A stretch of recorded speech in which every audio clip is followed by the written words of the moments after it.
Today on episode number 364, Terry Greene joins me and talks about creating and extending open education.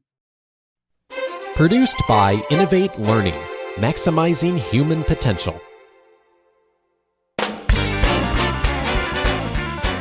Welcome to this episode of Teaching in Higher Ed. I'm Bonnie Stahoviak, and this is the space where we explore the art and science of being more effective at facilitating learning. We also share ways to improve our productivity approaches so we can have more peace in our lives and be even more present for our students.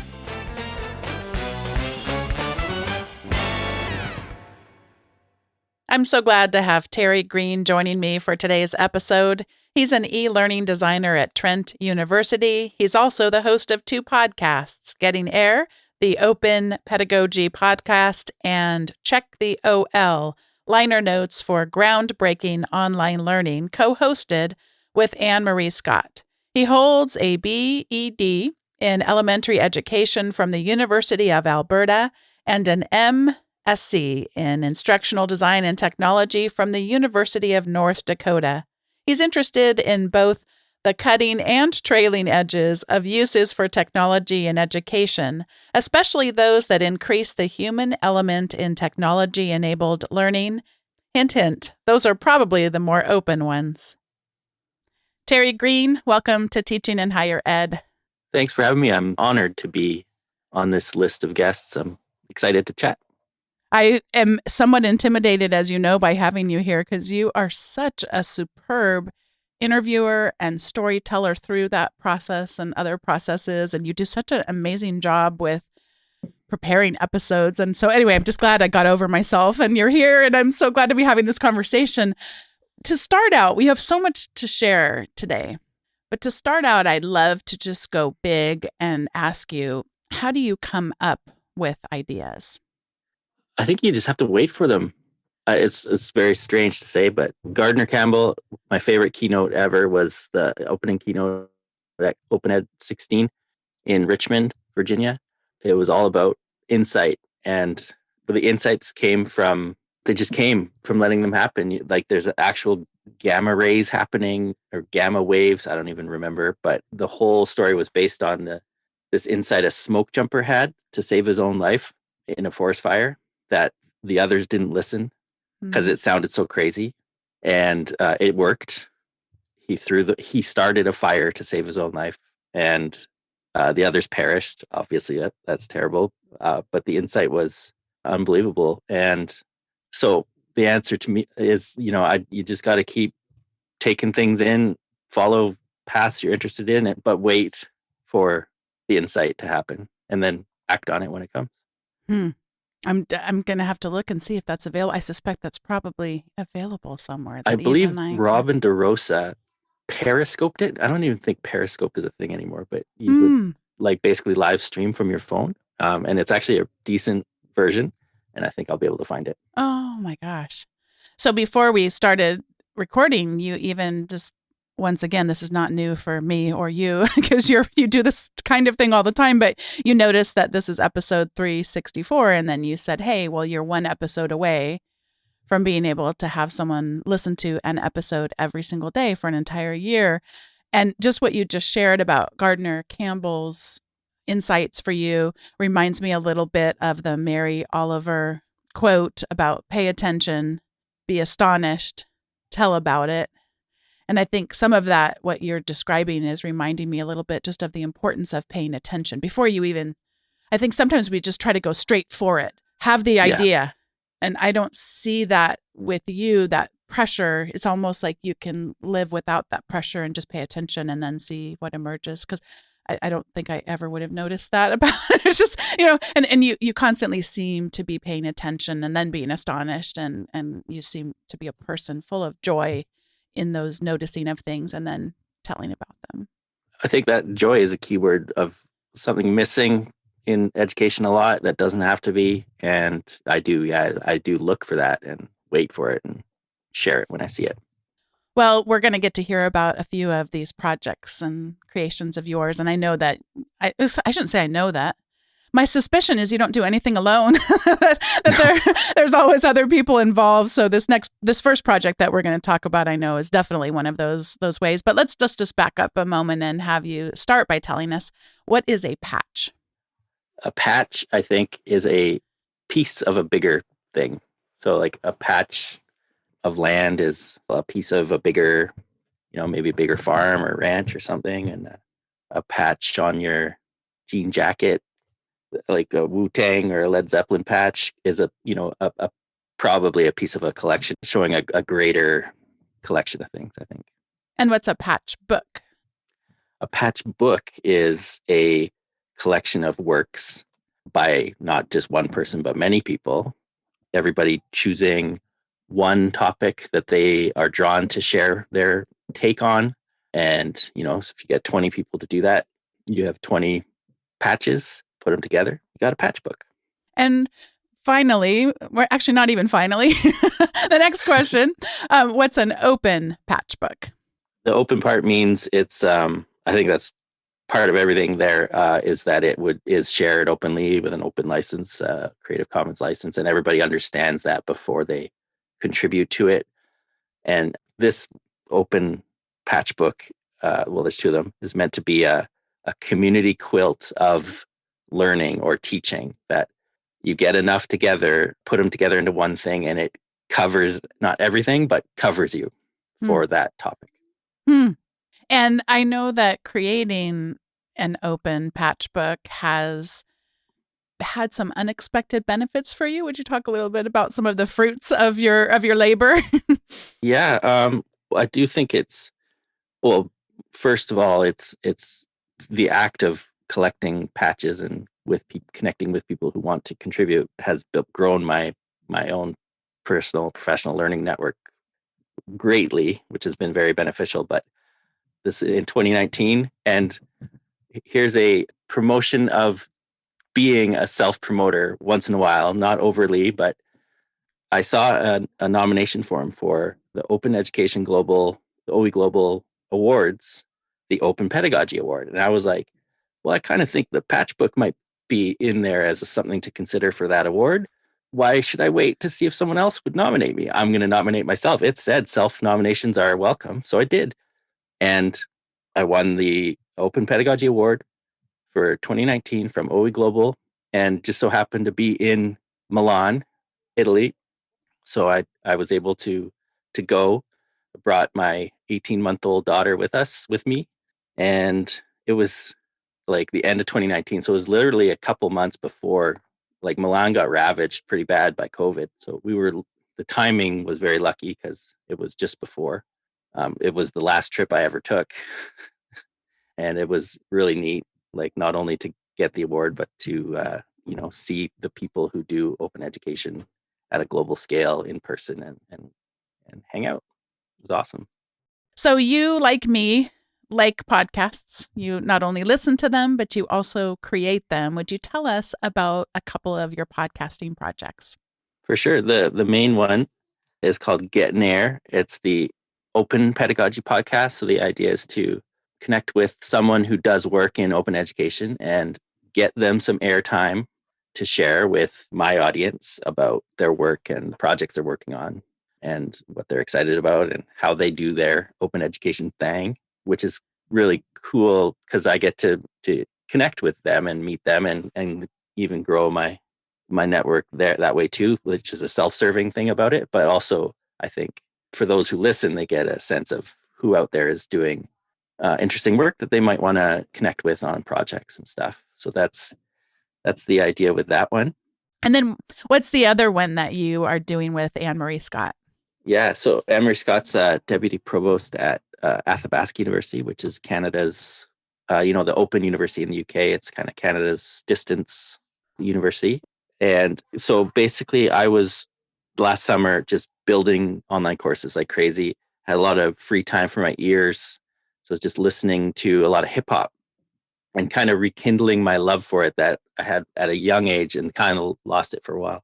And then I started thinking, I want to learn more about hip hop to catch up on things. And I came across a book called Check the Technique, which is a basically the writer, Brian Coleman, wanted to tell the stories of how the most groundbreaking hip hop albums came to be. So connect with the producers, the artists, the MCs, everything, and just tell the story.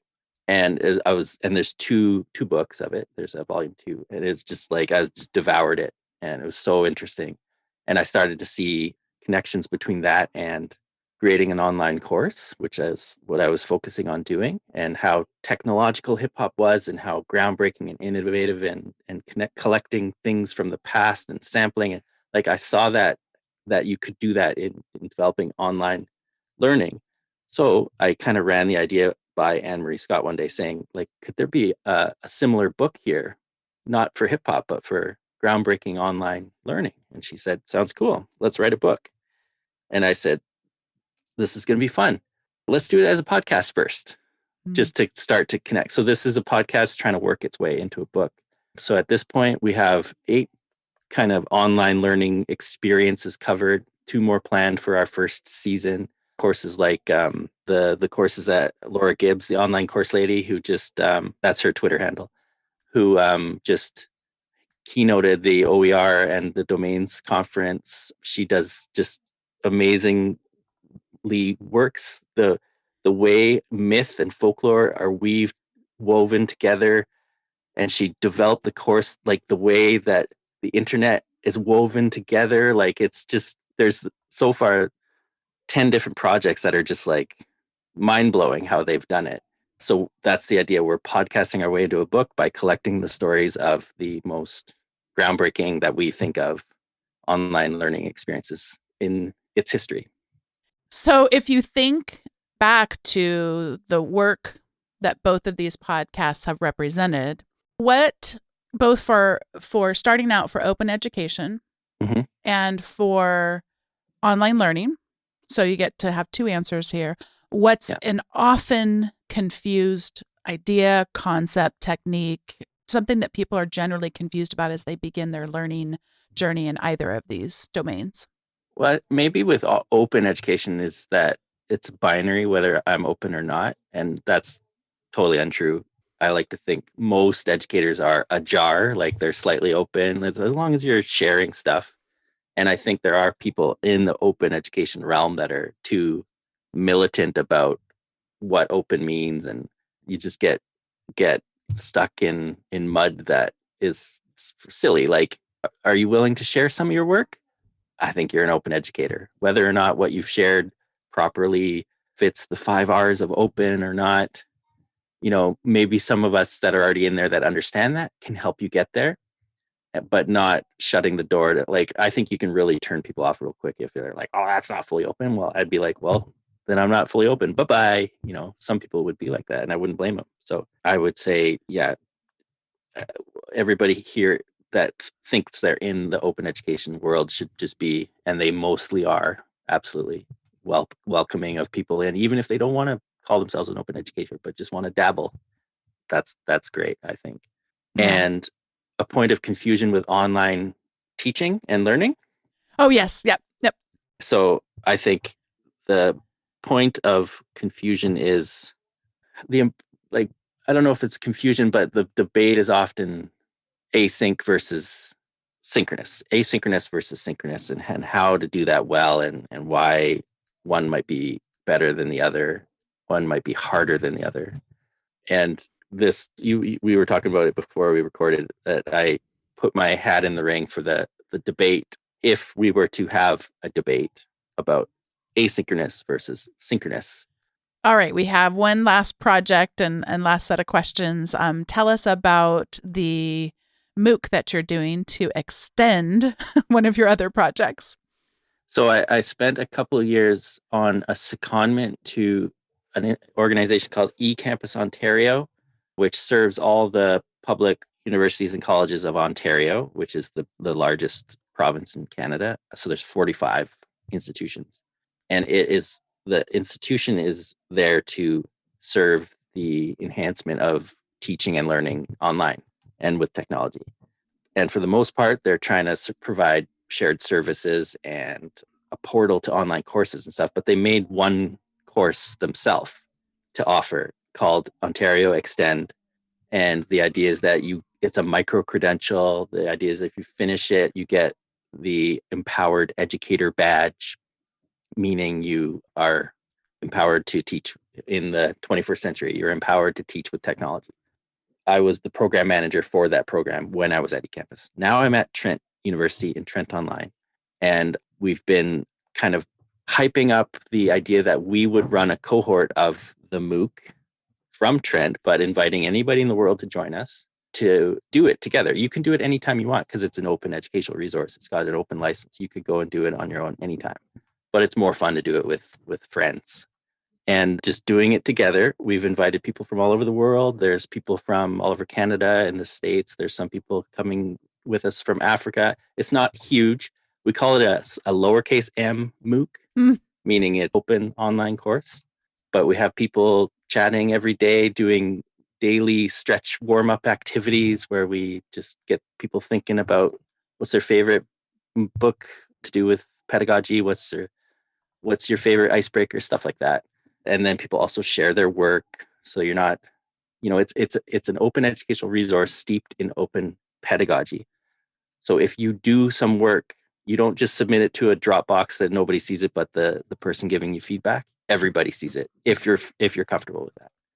So we're trying to kind of model a way we think you might want to teach yourself and also do things that will be useful in your teaching. So one of the activities is to create a concept map, a visual concept map of your syllabus. And it sounds like a great idea and it sounds easy. And it is a great idea, but it's not easy. And everybody in the middle of it starts to realize, I got to kind of rejig some things here because it doesn't make as perfect sense as it did in my mind when I was developing these outcomes or whatever. And to be able to see each other do that has just been very valuable. So, and it's been around. Extend, the idea of it has been around for almost 5 years now, but it hasn't gotten stale at all, in my opinion. And I think I'd like to plan to rerun this MOOC every spring as off-season training for teaching with technology, because we're not teaching ourselves, we're just learning a bit about it. So that's what we're doing right now. And if we share the link, it'd be great. People could jump in. You'd be jumping in late, but you can still dabble with us and check things out. I love the constant reminders that so many projects, big and small, in open education have of that there's not as many rules as there are in so many other contexts. And I'll still never forget that Alan Levine, of course, often posts little mini assignments is the best word. I'm not even wording it right, but from a course that people may have heard us talk about before on the podcast DS 106. And one of them, I don't even remember what it was, but it was like, take a picture of yourself or something like that and such a thing. And I totally didn't get it. And I did it. And then I posted it openly. And then when I saw everybody else posting it, I was like, one of these kids is doing their own thing. And it's kind of that first moment of embarrassment. And I just start laughing at myself. Like, what do you have to be embarrassed of? What is wrong that you felt like you so had to get exactly what it was he was trying to have you do? And that's really not the point of it, but it was a freeing thing. It's hard to explain that I could have both of those feelings at the same time. But it's what I love about all of that. I also love this idea of that things that are tried and true, for lack of a better word, don't get stale. Mm-hmm. We don't have those conversations enough. Every conversation that we have around those things is new and fresh and current, versus the things that we're told are new and fresh and current so rarely are, and they're just recycles of things that have, keep coming back. The daily stretch thing I mentioned is directly inspired by the DS 106 Daily Create. That's what we're trying to replicate, the fun of that. I did hundreds of those, and I kind of align a lot of the creative ability I may have with technology, teaching with technology and developing course with technology from that daily practice. Like, I owe a lot to that practice, and it's very worthwhile. By the time this airs, I will have had a interview air that is feeling at this moment a little bit uncomfortable to air, because it was just a whole world I didn't know anything about. And someone emailed me to say, I don't think your values necessarily were showing up in the ways that you think you were, just because it's a world that I don't know a lot about. But it feels so vulnerable to do that. And yet every time I've ever taken those kinds of risks, those are the times that I hear from the most people that say, thank you so Right. much.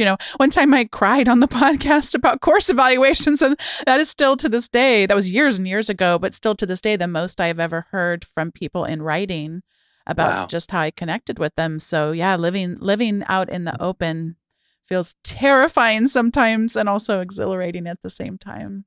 It does. And that's why I say, like, just be ajar if you're not fully comfortable being totally open, just little bits, as much as you're comfortable. And then maybe a little more next time. Yeah. Well, this is the point in the show where we each get to share our recommendations. And I wanted to share about, speaking of OER, an open course that actually a colleague who is attending a conference shared. So this is by Carrie Gritz of Austin Community College Library Services.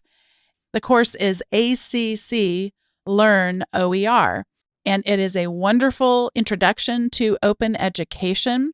And this is from the description of it. ACC Learn OER is the result of the author's Spark Open Education Leadership Program capstone project.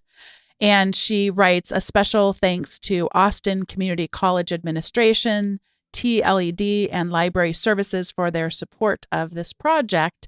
And it just is a wonderful, wonderful short course to go through. It has 10 different modules, everything from understanding open educational resources, why use OERs, an introduction to open licensing, finding and evaluating OER, accessibility, and a whole bunch more.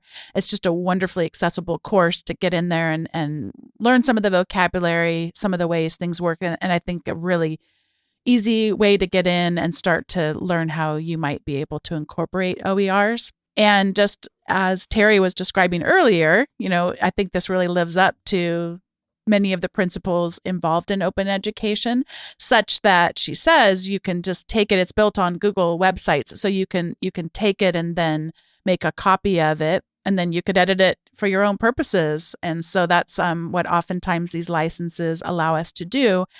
And I was noticing, I was sort of laughing at myself because I was noticing she said in her instruction, she says, make a copy of it and then you could put it in your own Google Docs. And at first I thought, oh gosh, I hope she doesn't have it just the fact that she had to say, make a copy of it. I was like, oh no, this is going to be bad. I thought when I clicked the link, it's going to be like 2,700 edits because I didn't remember. Well, I mean, I'm laughing at myself because of course you can set it up where someone has to request to make an edit of it. So she doesn't let anybody just go in there, but she's just trying to help us if we don't already know that to go in and make a copy of it. But I did want to mention to people that there is another way to do this. So if you had a set of Google Slides or Google Docs or really anything Google that's created that way, if you were to go click on your web browser bar at the top and you were to go all the way to the end of that link, you would see something like a backslash followed by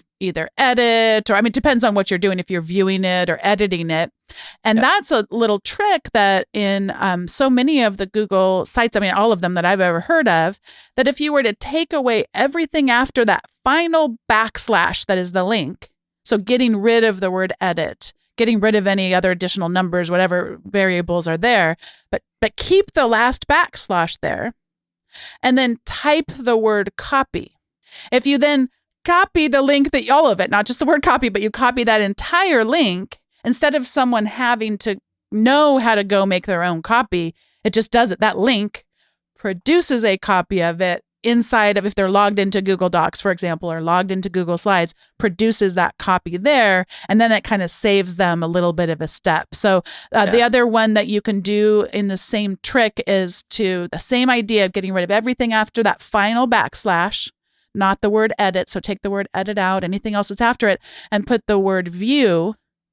It will automatically bring that Google Slides, for example, into the presentation mode, and is a much more browsable, easy way without the interface of, wait, how do I run this? Or constantly having the slide showing on the side. So that's a couple of little tricks that you can mess around with Google links that take away just a tiny, tiny bit of friction, something for you to experiment with. I can add a third to that. I assume this only works in Chrome, but you click just new tab and you just write doc.new, new Google Doc. if you need to just take some quick notes, there it is. So on Google Chrome, open up a new tab, doc.new. Yeah, just go. Yeah, new tab. Type into the bar, the URL bar, doc.new, and a new one will show up. That's really cool. I didn't know that. Thank you for sharing that one too. Yeah, I'll have this in the show notes and the recommendations segment. And Terry, I know you have some things to recommend for us as well. So I've already sort of recommended half of this, and this might sound weird. I think, and this might fit better for being an instructional designer more so than a teacher. But my recommendation is to look for parallels to what you do to create the learning experiences and environments that you create. Look for parallels in the things you're like, the fun entertainment, maybe things that you're passionate about. Like, for example, the Check the Technique book, I was learning about how some of these great hip hop albums were made. So that's part of my recommendation. But also, like, I really like David Cronenberg movies, really weird horror films. He's got probably 25 movies out. Get a DVD or a Blu-ray and watch it with his commentary. So find out how they made things happen. I just found this other series of books that I just ordered. I can't, actually recommend them that they're good yet because I haven't read them, but it's deeper background stories from some album. I'm into hip hop, so that's the albums I've ordered. It's called the 33 1/3 series. There's like 140 of them from all kinds of genres. Pick an album that you love and go and read about how it came to be, and that maybe you'll be able to draw some inspiration from barriers they had to get around, weird people they had to collaborate with to make this piece of art happen, and maybe you'll find some kind of inspiration in your actual work to draw from, I think. You're reminding me of a book that I did already recommend, so I won't put it on the recommendations, but it's called Out on the Wire, The Storytelling Secrets of the New Masters of Radio. And that's a graphic novel by Jessica Abel, and the forward is by Ira Glass. And as someone who I know loves podcasting, it is so fun to get a behind the scenes look at some of how This American Life, some of the just amazing, magnificent work. What were some of the behind the scenes? What trouble did they run into with some of the interviews? How did they have to go back, and what did they learn about interviewing along the way? That's a great one. I'll put it in the show notes. But yeah, I did recommend it a long time ago. It's so great. Oh, I want to check it out. You've had Martha Burtis on before. It's just a funny reminder that when I had Martha Burtis on and she played the recording with her partner, he said something like, "Who is this guy? The Ira Glass of ed tech or something?" I was like, sounds good to me. Yeah. One of the greatest compliments I ever had regarding my podcasting is that someone once said that my interviewing style reminded them of Krista Tippett, who does the On Being podcast. And those are the compliments, right? That we'll just take all the way, with us. It's just the greatest. Oh, yeah. Just the greatest. Well, I think, honestly, being asked onto this podcast, it does feel like probably like what it must have been like to be a comedian in the 80s getting asked on the Tonight Show or with Johnny Carson or something. Like it's like the thing to be asked on as an educator in this day and age. So this is like such a privilege to get to chat with you. Oh, and I feel exactly the opposite. So it's so funny and weird. Isn't that so funny and weird that I was nervous just to want to do justice, but I'm so glad about all the things we had a chance to talk about. And I also just love that I do feel comfortable in the sense of just knowing you and how open that you live in the world. It's just a treasure, and also fun to get to see your family growing up too, and all of that, and just these little slices of your life that you share with us. So thank you so much for being a guest today. Thank you so much. It was great. Terry Greene, thanks a lot for joining me for today's episode of Teaching in Higher Ed, episode number 364. And for those of you listening, if you'd like to access the show notes, they're probably already in your podcast player. But if you are unable to locate them or they're not there, head on over to teachinginhighered.com/364. I'd also love you to consider signing up for the weekly Teaching in Higher Ed update. Those notes can come straight into your inbox once a week, and also other things such as quotable words, other recommendations, and other good nuggets. So head on over to teachinginhighered.com/subscribe to subscribe.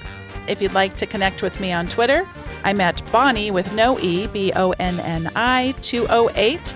And thanks so much for listening. I'll see you next time on Teaching in Higher Ed.